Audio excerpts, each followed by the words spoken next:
Bismillahirrahmanirrahim. Wa anhu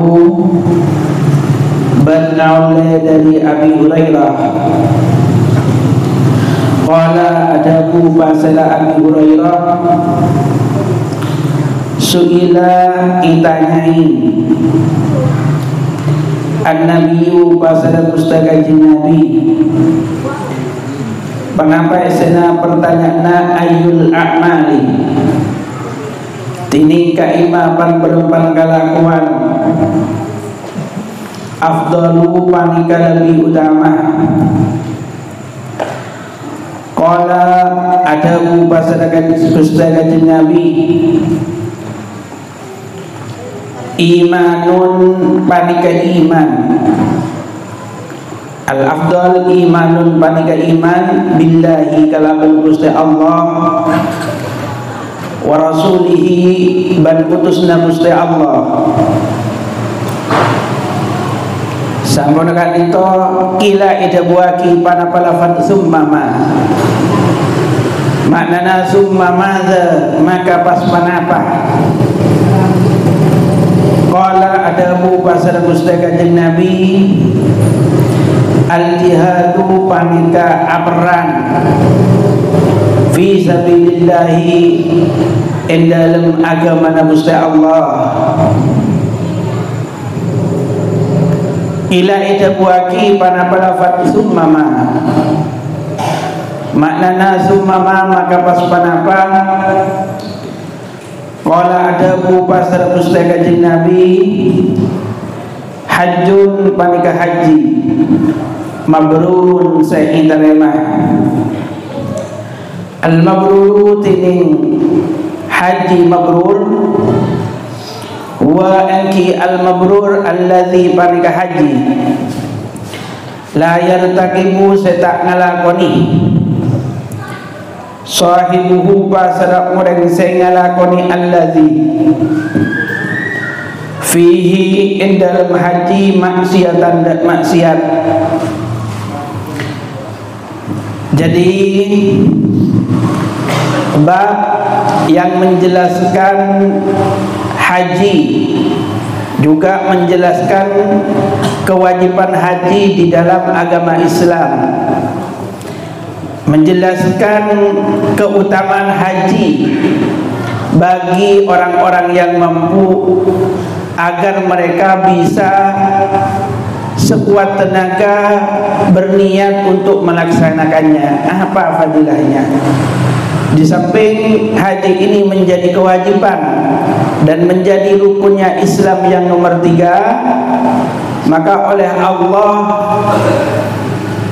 di dalam pelaksanaan haji ini ada beberapa keutamaan, ada beberapa keunggulan yang dipersiapkan oleh Allah bagi orang yang melaksanakannya. Maka di antara riwayat yang menjelaskan tentang fadilahnya haji ialah riwayat yang diriwayatkan oleh Abi Hurairah. Di antara sahabat yang terbanyak meriwayatkan hadis selain Ibnu Abbas, Ibnu Umar, juga diantaranya Abi Hurairah. Jadi sahabat, di antara para sahabat ada yang punya kelebihan karena oleh Allah dikabarkan mereka mendapatkan jaminan masuk surga. Kabar ini dalam satu waktu dan dalam satu matanya hadis ialah ada 10. Kemudian di antara sahabat-sahabat yang punya keunggulan ialah sahabat al-muftun yang memberi fatwa, yang paling banyak meriwayatkan hadis. Di antaranya 7 sahabat, yang paling banyak ialah Abi Hurairah. Di antara hadis yang diriwayatkan oleh Abi Hurairah bahwa Nabi pernah ditanya, sahabat pernah bertanya kepada Nabi wahai Rasulullah, apa amal yang terbaik? Apa amal yang paling utama? Apa amal yang paling unggul? Kemudian oleh Nabi dijawab, amal-amal yang paling utama dan yang menjadi dasar dari setiap kebaikan, amal-amal yang menjadi pondasi dari setiap kebaikan ialah iman kepada Allah dan iman kepada utusan Allah. Artinya semua kebaikan yang tidak berdasarkan dengan iman dan kepercayaan kepada Allah dan kepada utusannya, maka kebaikan ini diibaratkan debu yang dihamburkan. Artinya dia tidak akan bermanfaat nanti di akhirat.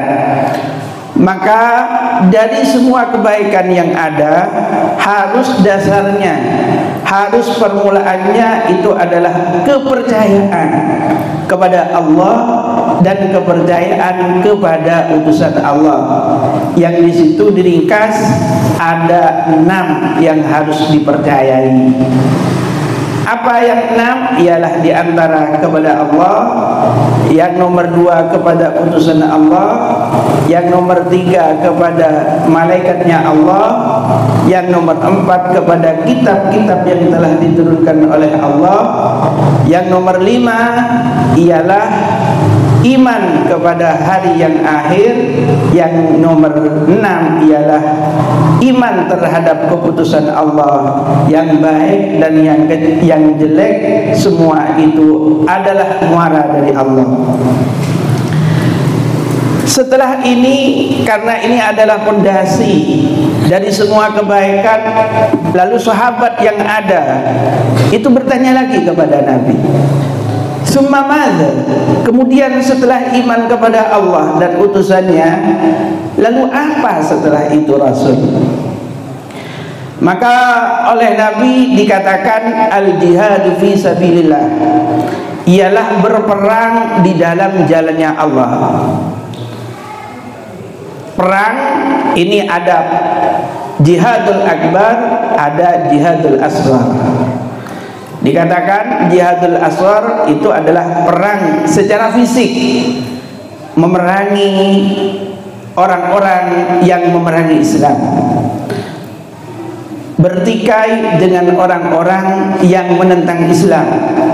Itu oleh Nabi dikatakan jihadul asghar, ialah perang yang kecil.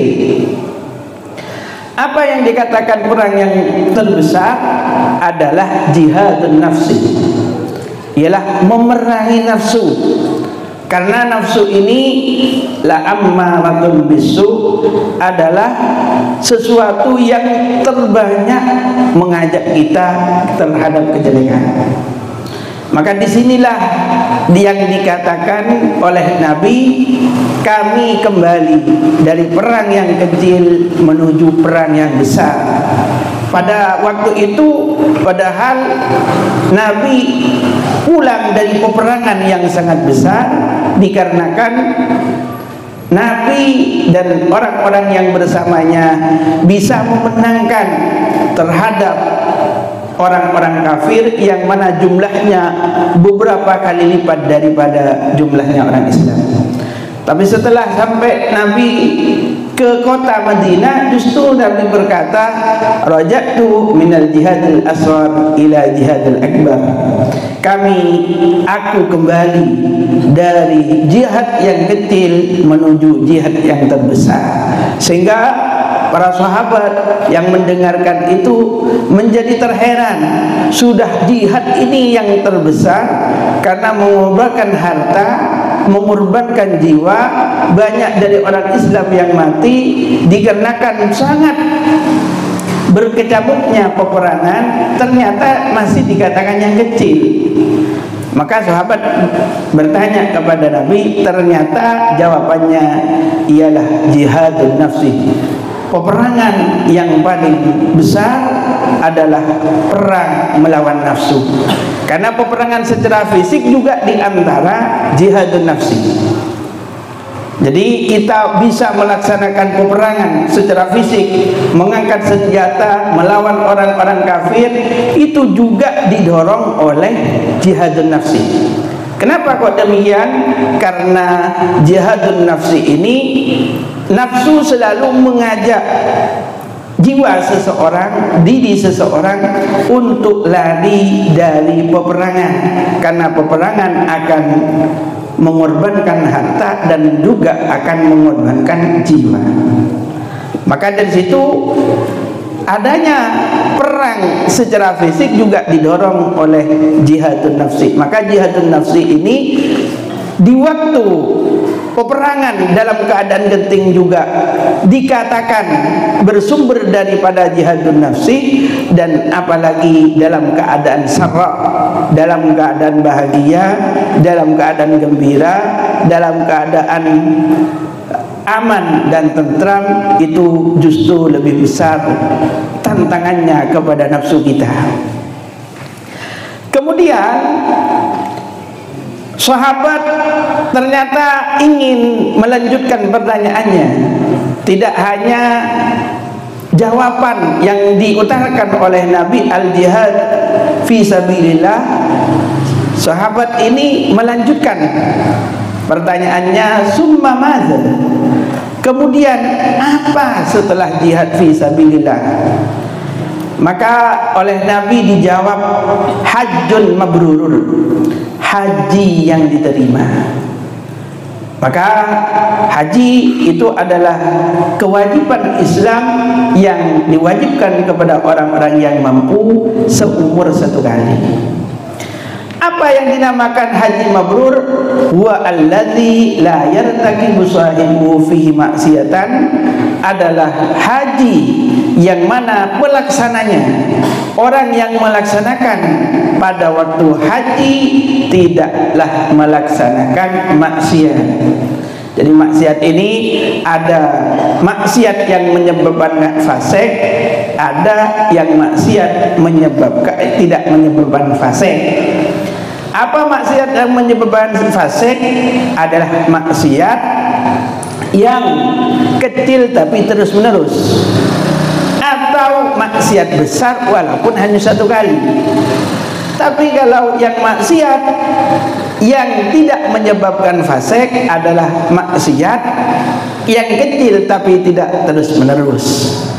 Maka yang dikatakan haji mabrur adalah haji yang orang yang melaksanakannya itu tidak melakukan maksiat, baik maksiat yang menyebabkan fasik atau maksiat yang tidak menyebabkan fasik.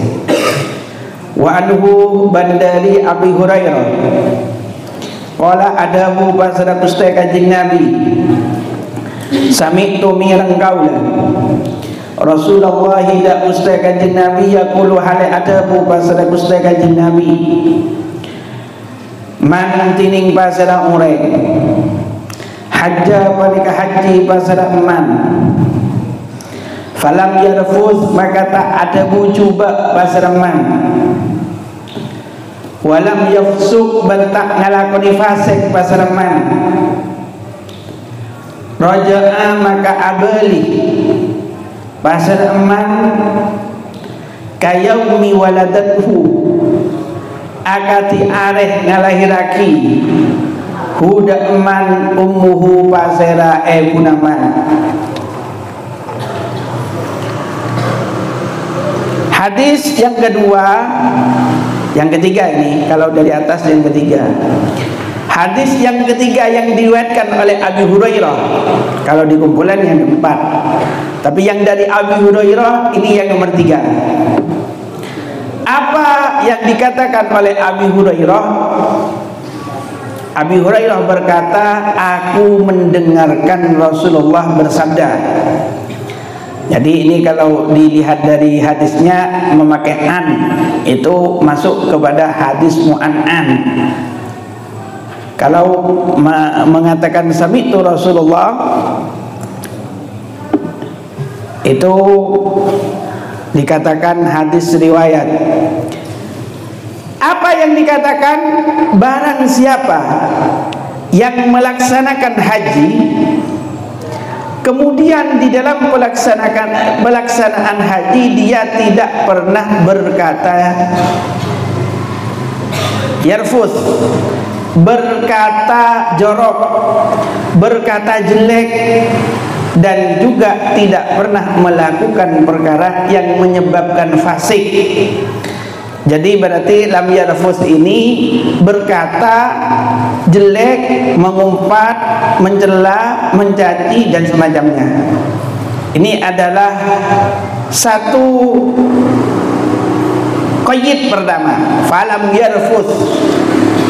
Kenapa kok di sini lam yarfus duluan? Dikarenakan maksiatnya lisan itu yang termudah. Maksiatnya lisan adalah sesuatu yang tidak merasa orang yang mempunyai bahwa maksiat itu ternyata justru membawa ia terjerumus di dalam api neraka. Oleh Nabi dikatakan dalamnya seperti melemparkan bintang suraya pas didengar di waktu zamannya Nabi. Jadi zamannya Nabi ini dalam satu kesempatan para sahabat mendengarkan ada bunyi-bunyian seperti ada perkara yang jatuh. Kemudian oleh Nabi ditanya, apakah kalian tahu apa bunyi-bunyian itu? Oleh sahabat ditanya, tidak, Allah wa rasuluhu a'lam. Allah dan utusannya itu yang lebih mengetahui. Ini adalah batu yang dilemparkan ke dalam api neraka yang sampai pada hari ini dia dilemparkan ke dalam api neraka pada waktu zamannya Nabi Adam, dan baru sampai pada zamannya Nabi. Artinya dari cerita ini ternyata yang namanya api neraka ini jurangnya sangat dalam, sehingga apa yang dilemparkan dari atas itu belum nyampe kepada dasar sampai pada zamannya Nabi. Kemudian Nabi pada waktu itu berbicara tentang kejelekan mulut, karena ternyata mulut ini kecil jirimnya, kecil bentuknya, tetapi dia bisa mengantarkan orang yang punya ke dalam surga. Sebaliknya dia bisa menjumuskan orang yang memiliki ke dalam api neraka yang dalamnya seperti yang barusan diceritakan. Maka di sini dikatakan siapa yang melaksanakan haji kemudian menjaga lisannya sehingga lisannya tidak pernah berbicara yang jelek, tidak pernah berbicara yang jorok, tidak pernah berbicara yang menyakitkan orang lain, baru walam yafsuk. Nah, walam yafsuk ini berarti bisa dari perkataan, bisa dari perbuatan. Jadi lam yarfus ini untuk perkataan, kemudian lam yafsuk ini baru ini diumumkan. Bisa perbuatan yang menyebabkan fasik, bisa perkataan yang terus menerus, atau perkataan yang sakitnya ini sampai menyebabkan had di dalam syariat, maka di situ dikatakan fasik. Maka apa jaminan balasan Allah kepada orang yang melaksanakan haji kemudian di dalam hajinya dia tidak berkata yang jelek, tidak pernah mencaci, tidak pernah mencela, tidak pernah mengumpat dan ia tidak pernah melaksanakan perbuatan-perbuatan yang menyebabkan fasik, maka oleh Allah raja'a ka yaumi waladathu ummuhu, ia akan kembali dari tanah suci ke rumahnya sebagaimana ketika ibunya melahirkannya. Artinya semua dosanya ini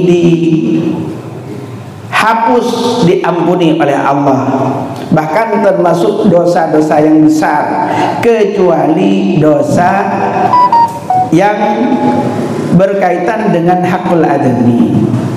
Jadi misalnya dosa membunuh, dosa berzina, dosa minum khamar, semua dosa-dosa yang itu menyebabkan seseorang pelaksanaan satu kali sudah fasik, tetapi ketika ia pulang dari Makkatul Mukarramah dan hajinya diterima oleh Allah, maka ia sebagaimana ketika dilahirkan oleh ibunya.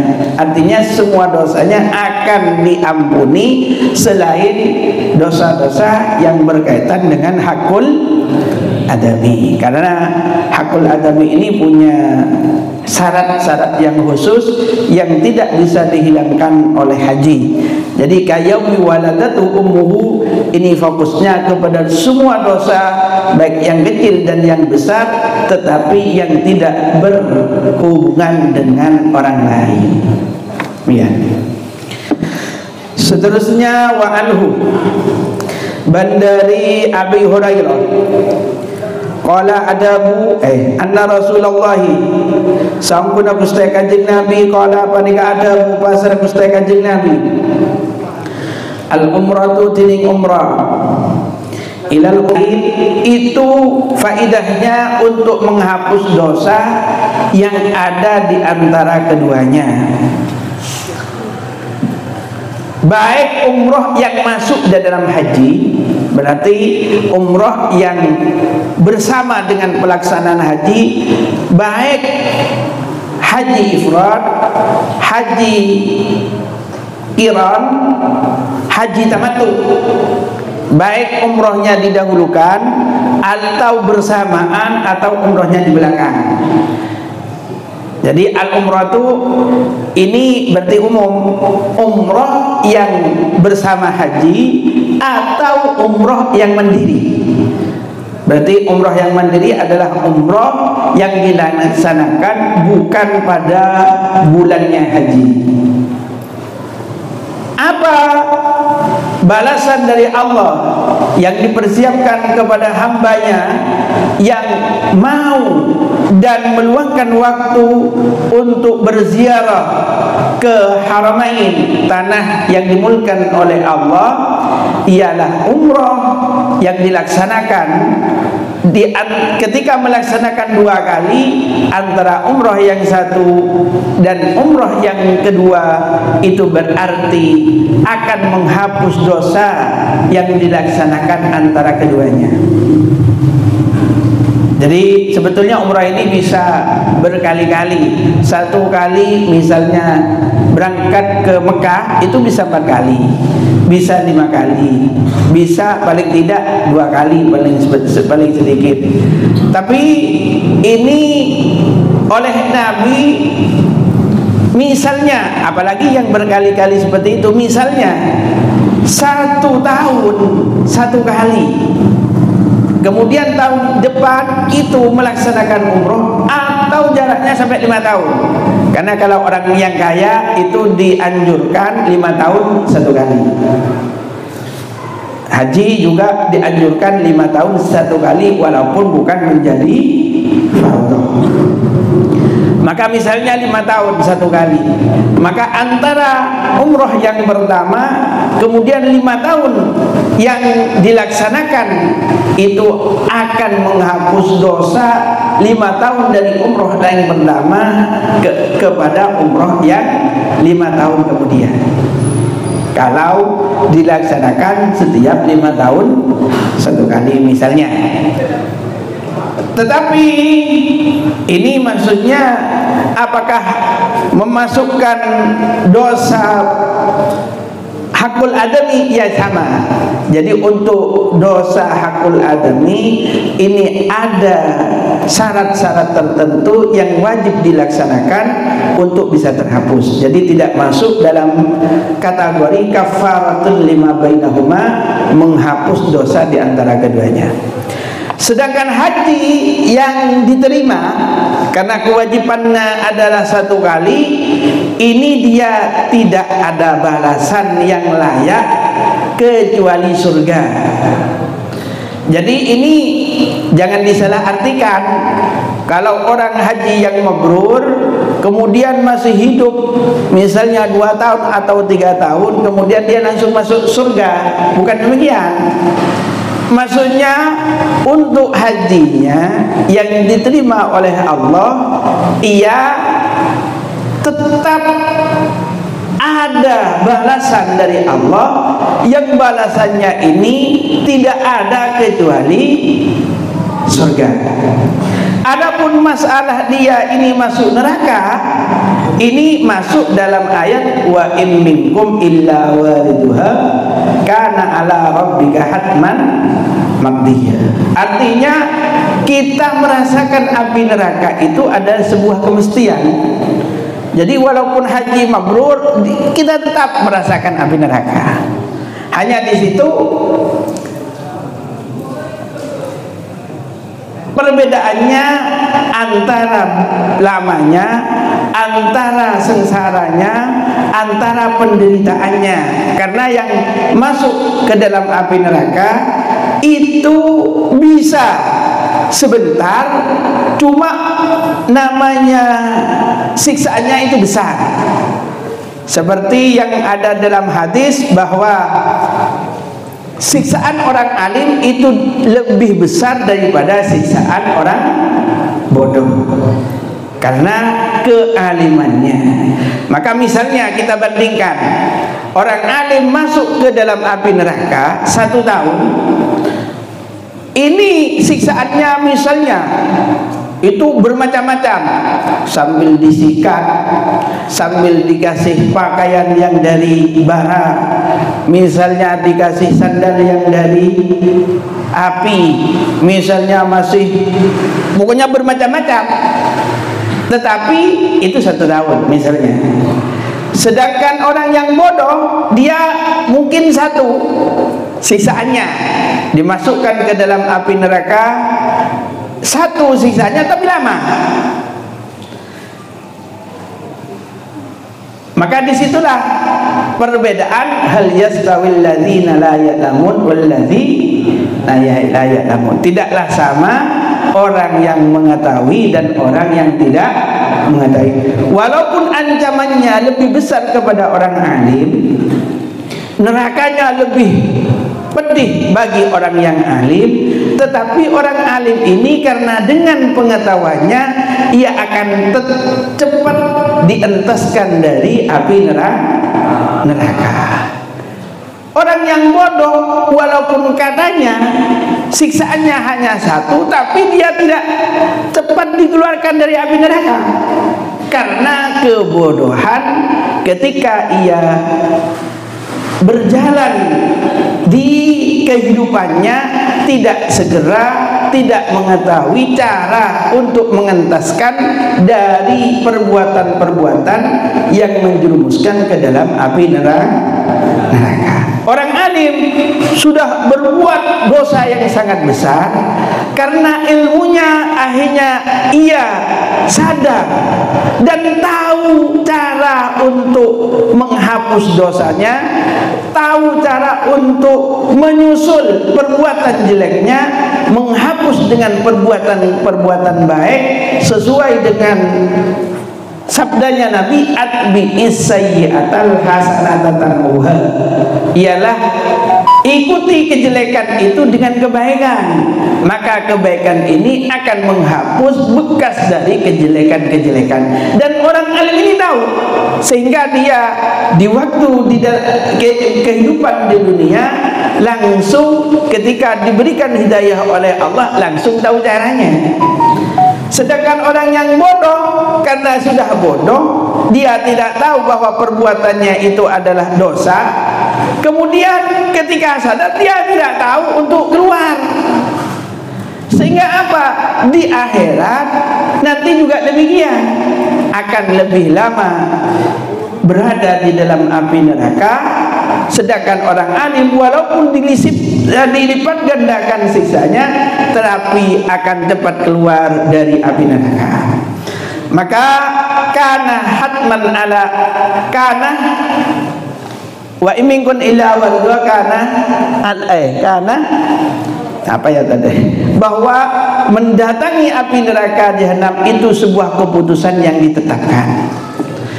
Kenapa kok semua manusia selain para nabi ini mesti mencicipi neraka?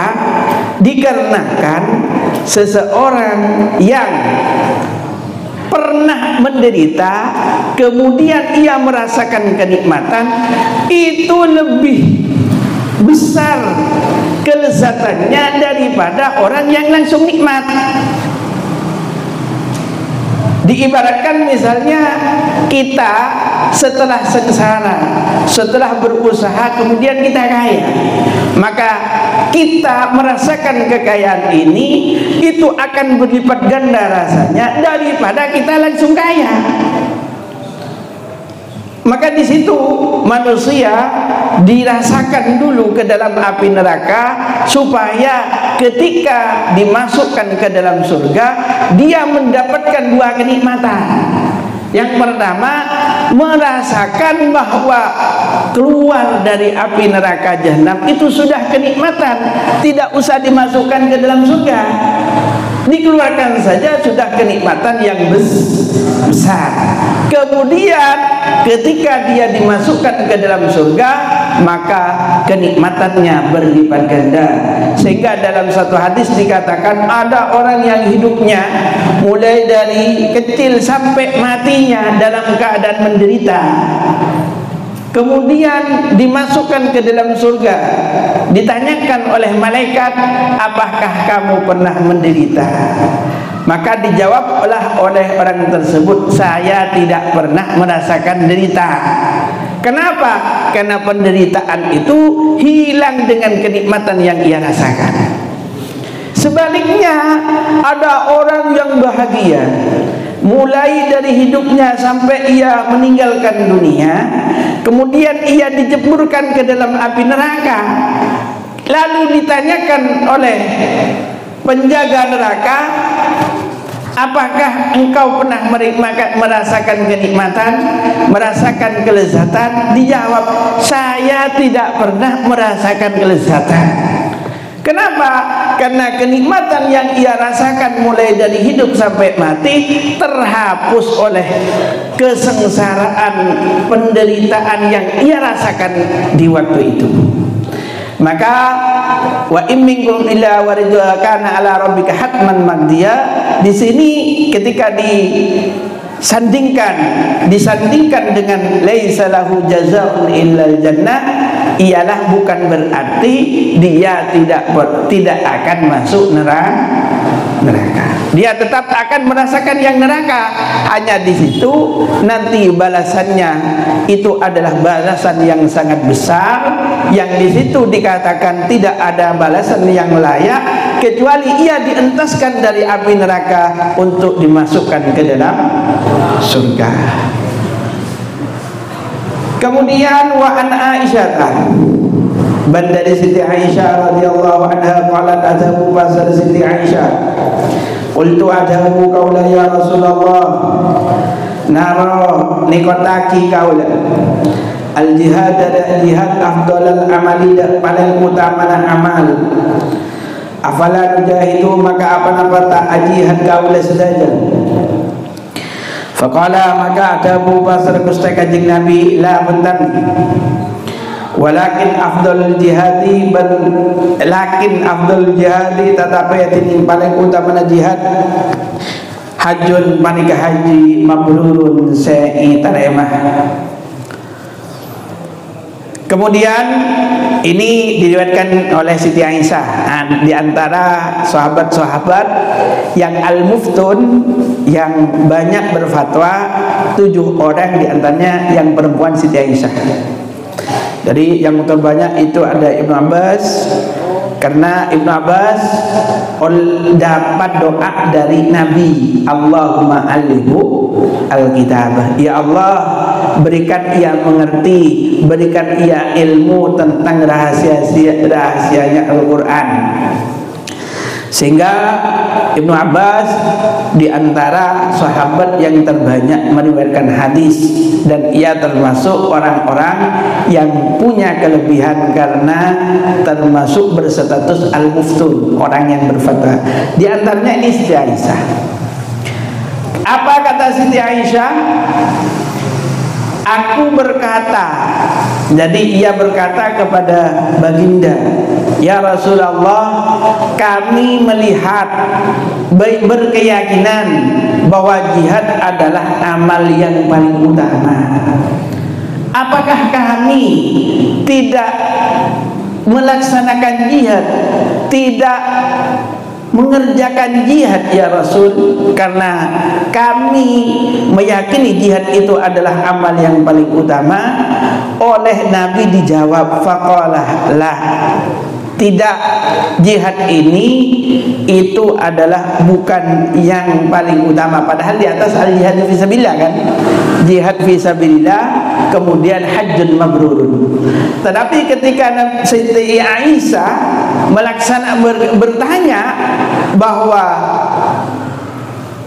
jihad ini dianggap amal yang terbaik, oleh Nabi tidak, lakin afdol jihad hajjun mabrurun, tetapi paling utamanya jihad itu haji yang diterima.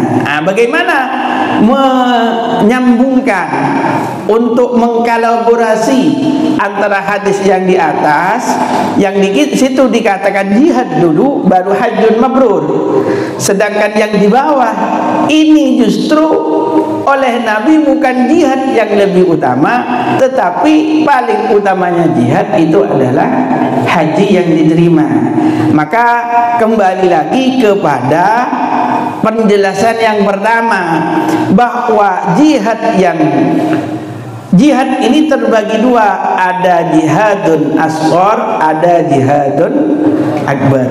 Jihadun asghar ialah jihad fisik, itu juga muaranya, sumbernya dari jihad akbar, dari jihad memerangi nafsu. Maka di sini dijawab oleh Nabi kita Muhammad, ialah jihad yang paling utama itu adalah haji yang diterima. Apa artinya?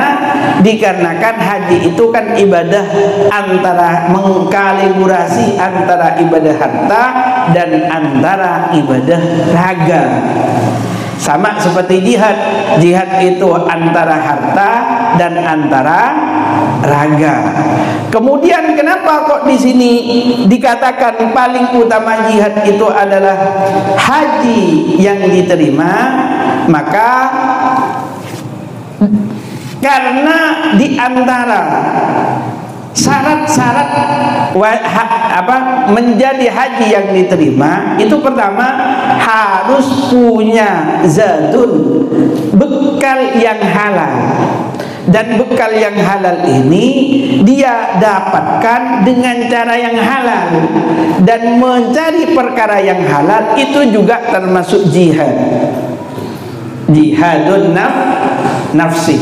Jadi kita menyimpang atau berpindah dari perkara yang haram menuju perkara yang halal, itu termasuk jihadun nafsi. Kemudian di sini karena yang berkata itu adalah Siti Aisyah, yang mana kalau jihad langsung ke medan perang, maka di sini kurang faidah karena seorang perempuan. Maka oleh Nabi jangan, karena engkau kalau langsung berperang sendiri itu kurang bermakna, kurang membantu terhadap kemenangan orang Islam. Justru orang Islam disibukkan nanti untuk membegengi, sehingga justru menjadi celah kekalahan orang Islam itu sendiri.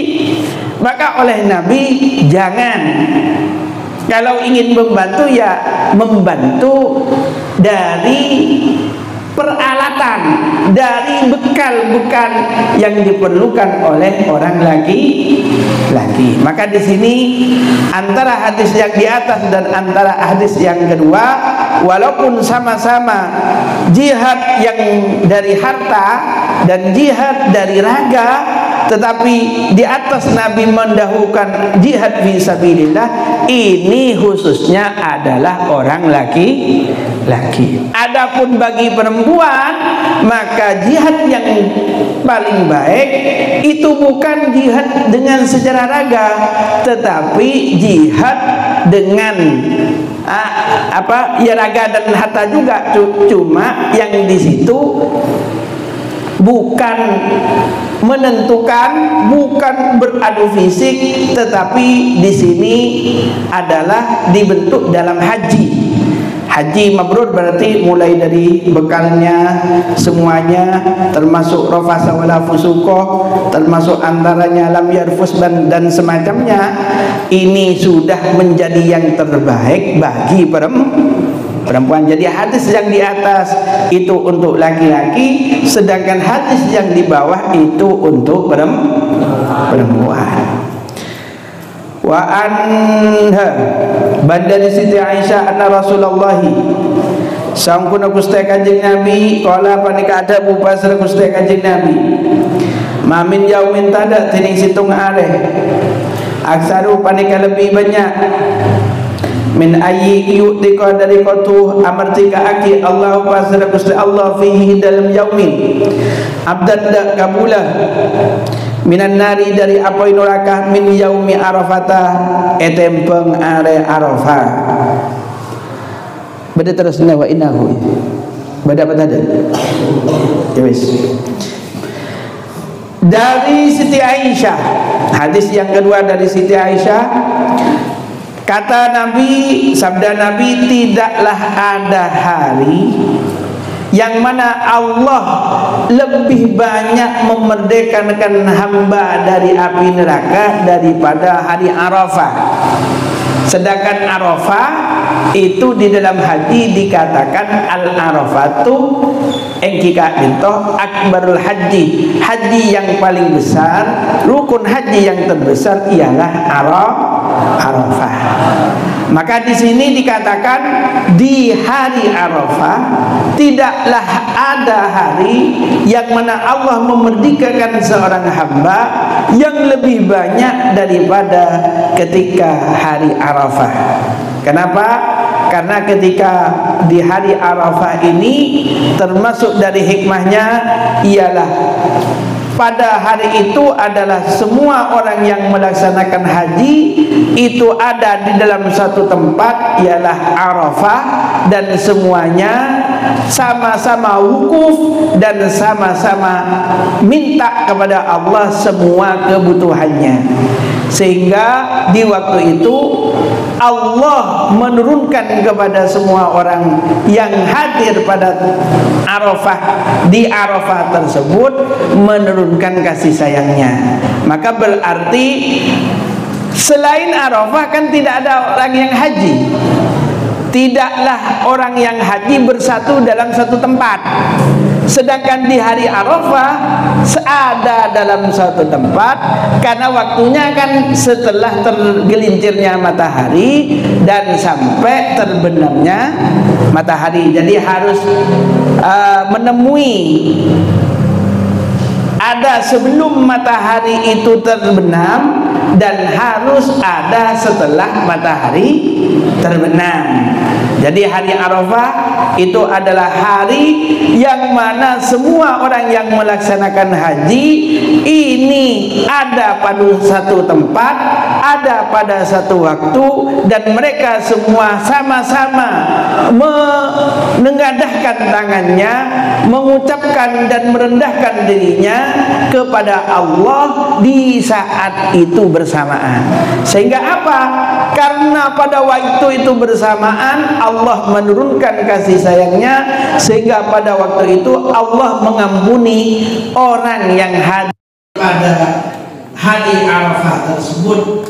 Dan bagi yang ada di luar Arafah yang tidak melaksanakan haji, kan ada puasa Arafah. Sehingga yang haji ini fisiknya hadir di Arafah, yang tidak haji jiwanya juga hadir dengan cara berpuasa. Sehingga pada waktu itu kebanyakan yang terbanyak Allah mengentaskan, mengeluarkan hambanya dari api neraka. Ini tidak ada yang lebih banyak daripada hari Arafah. Wa Ibnu Abbas radhiyallahu anhu anna nabiyya sahabat mustaqim Nabi qala mereka ada puasa mustaqim Nabi umratun tiding umrah fi Ramadan ida bulan Ramadan tak tilu panikah apa tinggi pada umrah hajatan dan haji atau hajatan atau haji ma'i santana kaulah. Yang seterusnya adalah hadis dari Ibnu Abbas. Jadi Ibnu Abbas itu juga diantara yang paling banyak. Jadi urutan yang pertama, sahabat yang bergelar Al-Muftun yang terbanyak meriwayatkan hadis dari Ibnu Abbas. Dan ini kuburannya ada di Taif. Hanya kalau berziarah itu tidak melihat kuburannya. Jadi Ibnu Abbas itu ada kuburannya, tetapi hanya temboknya saja. Kuburannya tidak terlihat. Kemudian ada museumnya. Dan museumnya itu termasuk menyimpan kitab-kitabnya. Apa yang dikatakan oleh Ibnu Abbas? Nabi bersabda bahwa umroh di dalam bulan Ramadan itu menyamai haji atau menyamai haji bersamaku. Berarti menunjukkan umroh di bulan Ramadan itu lebih daripada umroh di bulan-bulan yang lain selain umroh yang bersamaan haji. Ya.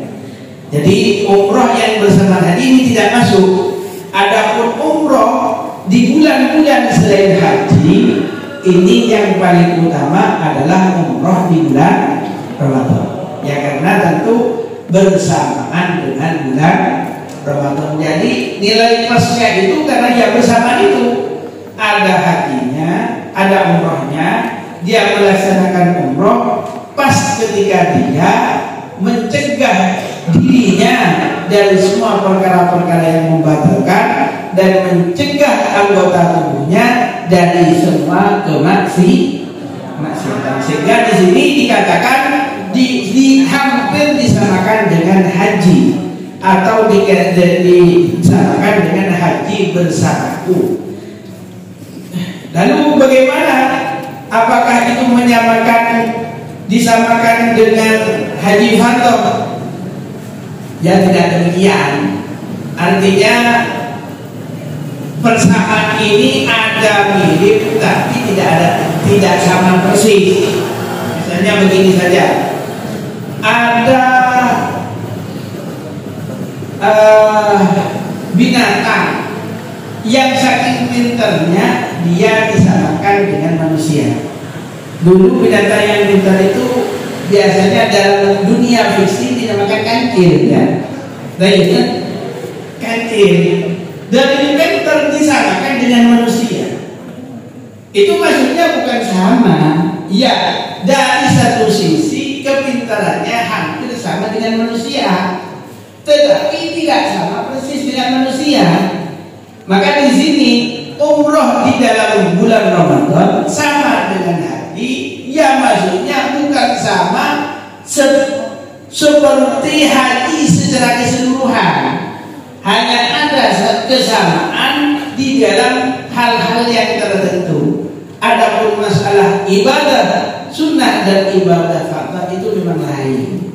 Maka dikatakan di dalam hadis taqarraba abdi ilayya, tidaklah mendekat kepadaku seorang hamba yang lebih aku cintai daripada mendekat kepadaku dengan amal yang telah aku fardhukan. Artinya amal fardhu itu tetap yang utama. Kemudian dari amal fardhu yang itu mesti ada kekurangannya, baru wa ma yazalu 'abdi yataqarrabu ilayya, tidak henti-hentinya seorang hamba itu mendekat kepadaku dengan ibadah sunnah sampai aku mencintainya. Dikarenakan apa? Karena ibadah fardhu dia tidaklah akan mulus 100%, akan sempurna 100%, maka dibutuhkan untuk ditambah dengan ibadah sunnah. Maka di situ penambahan, karena kewajiban kita setiap hari dalam sholat itu 5 waktu, berarti mesti kekurangan dari 5 waktu ini kita tambah dengan ibadah sunnah, sehingga berarti ibadah fardhu kita itu selalu sempurna karena selalu ditambah. Sehingga ketika seperti itu, amal yang kita lakukan, fardhu yang kita lakukan karena selalu ditambah, akhirnya oleh Allah dicintai.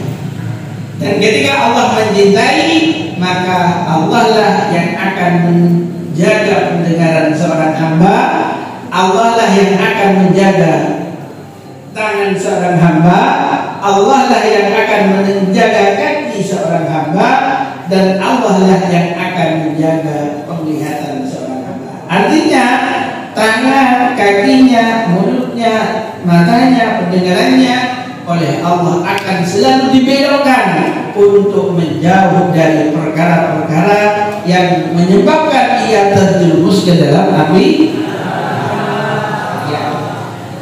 Maka di sini dikatakan umrah di dalam bulan Ramadan ya menyamai haji atau haji bersamaku. Itu berarti dari Nabi menganjurkan, dari Nabi mendorong seorang hamba untuk melakukan umrah di bulan Ramadan sampai disamakan dengan haji. Ya mirip-mirip ada orang yang suaranya enak, dengan muamal misalnya ya tapi kan ya ketika di sana kan tidak sama dari nafasnya, cuma dari saking tidak ada duanya maka dia disamakan dengan yang termerdu. Misalnya wanhu bandari Ibn Abbas anam ratan sebelum laki kolat tapi ada mubasara ibrah. Ya Rasulullah sallallahu alaihi wasallam Nabi inna faridatallahi sampana fattana musallallahu ala ibadihi atas perbuatan kamu musallallahu fil haji dalam haji antarakan mereka kata mantan faridatallahi aqidah bapak kaulah syaihan rapana orang sepo kabiran sesangat sepo daya untuk tak terpasrah ala rahyat atas tombaan. Apa huju maka apa nampak haji kalau tak memberi aminah wala ada pasal mustaqadina min amki. Jadi ini yang seterusnya menerangkan haji badan. Haji boleh diganti. Apa bagian ceritanya atau alur ceritanya? Ada seorang perempuan, dia suami kepada Nabi, kemudian dia bertanya. Pertanyaannya bahwa fardhunya Allah terhadap hambanya di dalam haji itu sudah sampai, sudah mengenai bapakku yang sudah tua. Kan kewajiban haji ini adalah dia punya bekal untuk pulang perginya. dan punya bekal untuk yang ditinggalkannya. Dan ternyata kata perempuan ini, bapakku sudah memenuhi bekal yang dibutuhkan di dalam haji, tapi sayangnya dari sangat tuanya ia tidak mungkin untuk menaiki tunggangan. Tidak mungkin dari sangat tuanya ia melaksanakan haji atau dia menaiki kendaraan, tidak mungkin. Karena tidak mungkin, sedangkan kewajiban Allah itu sudah mengenai kepadanya karena dia sudah punya bekal. Maka bagaimana, apakah aku bisa menggantikan haji bapakku? Maka dijawab oleh Nabi, na'am. Biasanya orang yang menjadi ganti itu berarti harus telah melaksanakan haji wajib. Jadi kalau misalnya orang yang mengganti-ganti itu belum melaksanakan haji wajib, maka hajinya itu nanti bukan kepada yang diganti, tetapi kepada orang yang melaksanakan.